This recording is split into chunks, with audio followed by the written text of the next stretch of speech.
Hi, നമുക്ക് സിമ്പിളായിട്ട് വളരെ രുചികരമായിട്ടുള്ളൊരു നാടൻ പപ്പായ അച്ചാർ തയ്യാറാക്കിയെടുക്കാം. അതിന് വേണ്ടിയിട്ട് ആദ്യം പപ്പായ എടുത്ത് അതിൻ്റെ തൊലി കളഞ്ഞതിന് ശേഷം ഇതുപോലെയുള്ള കഷ്ണങ്ങളാക്കി അരിഞ്ഞ് മാറ്റി വെക്കുക.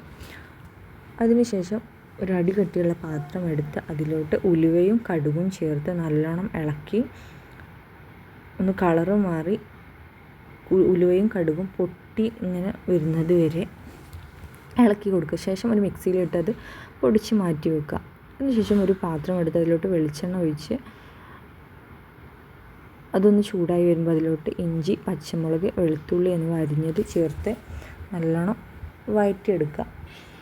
ഈ ഉള്ളിയും പച്ചമുളകും ഇഞ്ചിയൊക്കെ ഒന്ന് കളറ് മാറി വരുന്നത് വരെ ഇളക്കി കൊടുത്തതിന് ശേഷം ഇതിലോട്ട് നമുക്ക് കരിവേപ്പിൻ്റെ ഇല ചേർത്ത് കൊടുക്കാം.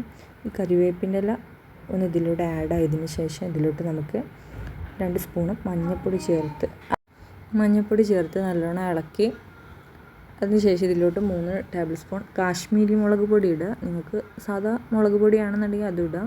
പക്ഷെ ഒന്നുകൂടി കളർ കിട്ടൽ ഈ കാശ്മീരി മുളക് പൊടി ഇടുമ്പോഴാണ്. അപ്പോൾ കാശ്മീരി മുളക് പൊടി ഇട്ട് ഇതെല്ലാം കൂടി ഒന്ന് മിക്സ് ചെയ്ത് ഇതിലോട്ട് പിന്നീട് വിനാഗിരി ഒഴിക്കുക. വിനാഗിരി നിങ്ങൾക്ക് എത്രത്തോളം വേണം അത്ര ഒഴിക്കാം. എന്നിട്ട് അത് നല്ലോണം ഇളക്കി എടുത്ത് അതിന് ശേഷം ഇതിലോട്ട് പൊടിച്ച് വെച്ച ശർക്കര 2 കഷ്ണം ചേർത്ത് കൊടുക്കുക.